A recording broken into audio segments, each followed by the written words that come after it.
안녕하십니까. 저는 인천시 주안동에 있는 인천영락교회를 섬기는 한은택 목사입니다. 한 번은 배용준이라는 배우가 잘 나갔을 때 일본 간사이 공항에 도착하게 됐습니다. 그 소식을 듣고서 수천 명의 일본 여성들이 몰려든 거죠. 때로 몰려들었습니다. 그런데 어떤 일본 아주머니께서는 3일 동안 기다렸다 그러더라고요.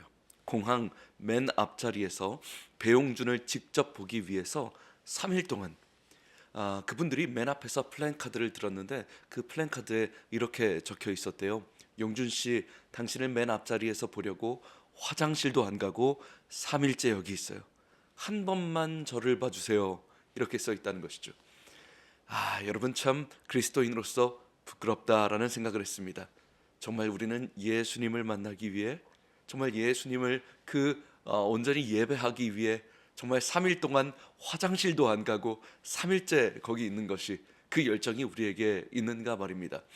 여러분, 예수님 당시에 사실 예수님은 이것보다 훨씬 더 큰 인기를 가지고 계셨습니다. 마태복음 4장 말씀해 보시면 예수님의 소문이 온 수리아에 퍼졌다라고 되어 있습니다.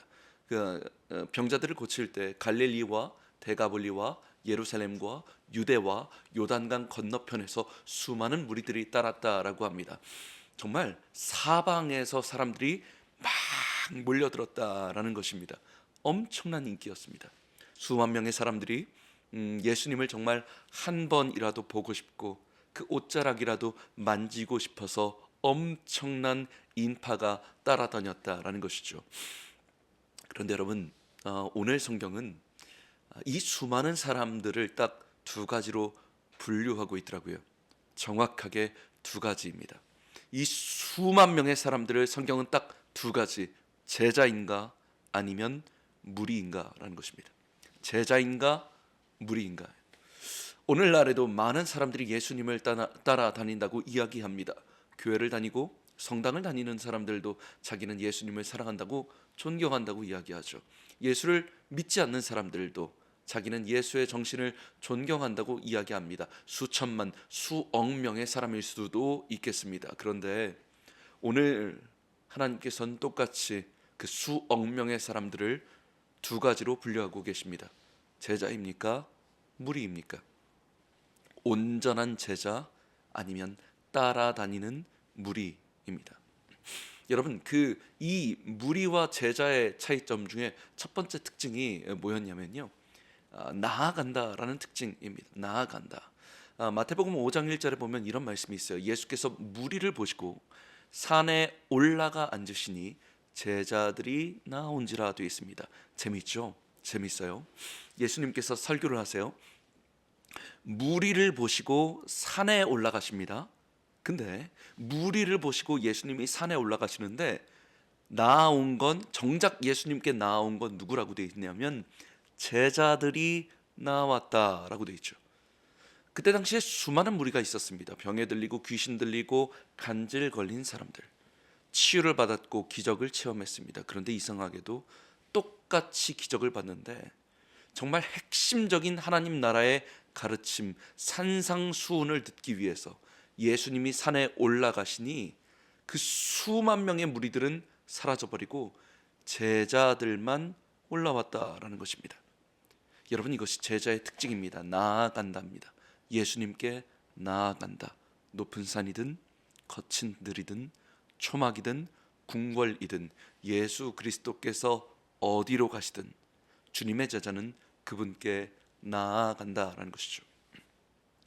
여러분, 예수님께서 분명히 그 밑에서, 아래에서, 수만 명 앞에서 설교하실 수 있었습니다. 광야에서, 평지에서, 갈릴리에서 충분히 가르칠 수 있었습니다. 그런데 예수님께서요, 굳이 산으로 올라가서 제자들, 나오는 제자들에게만 가르치십니다. 그 가르침이 뭔지 아십니까? 그 유명한 산상수훈입니다. 팔복이죠. 주기도문이죠. 먼저 그의 나라와 그의 의를 구하라는 주옥 같은 설교가 바로 이 산 위에서 일어나게 된 것입니다. 여러분, 우리 인생도 마찬가지인 것 같습니다. 때로는 하나님께 나아가는 것이 너무 고생스럽고 너무 힘들 때도 있습니다. 예배에 나오거나 교회 봉사하거나 헌신하는 것이 꼭 어렵습니다. 꼭 그럴 때는 직장에 일이 터지고 가정에서 학교에서 하나님께 나아가는데 가로막는 어떤 것이 분명히 생깁니다. 산과 같은 문제들이겠죠. 그런데 여러분, 그 산에 올라가야 천국의 비밀이 열립니다. 예수님이 계신 곳, 예수님을 따라 그 산에 올라가야 하늘의 응답이 열려집니다. 내 상황, 그 핑계, 산과 같은 문제들을 뒤로 떨쳐버리고 예수님께 나아가야 문이 열려지더라는 것입니다.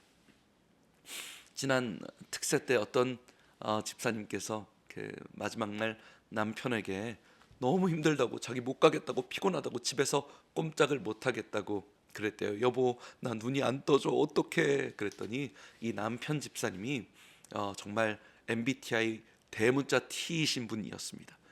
피도 눈물도 없이 단호하게 여보, 의지를 드려 그랬답니다. 의지를 드려 그랬더니 이 여자 집사님이 벌떡 일어나서 이를 꽉 깨물고 나오셨답니다. 끝까지 승리하셨다고 그런 간증을 들었습니다. 사랑하는 방송가족 여러분, 여러분은 무리이십니까? 제자이십니까? 평지에 앉아만 계십니까? 편한 데서만 예수님을 따라다니십니까? 쉬울 때만 주님 따라다니십니까? 아니면 높은 산이든 거친 들이든 초막이든 궁궐이든 어디든지 예수 나를 이끌면 어디든지 예수 함께 따라가려네 의지를 드리는 제자이십니까? 그럴 때 여러분, 제자의 발걸음에 예수님께서 천국의 비밀을 열어주시고 하늘의 축복을 열어주시고 충만한 말씀을 내려주실 줄 믿습니다. 지금까지 저는 예배에 목숨 거는 교회 인천영락교회 한은택 목사였습니다. 감사합니다.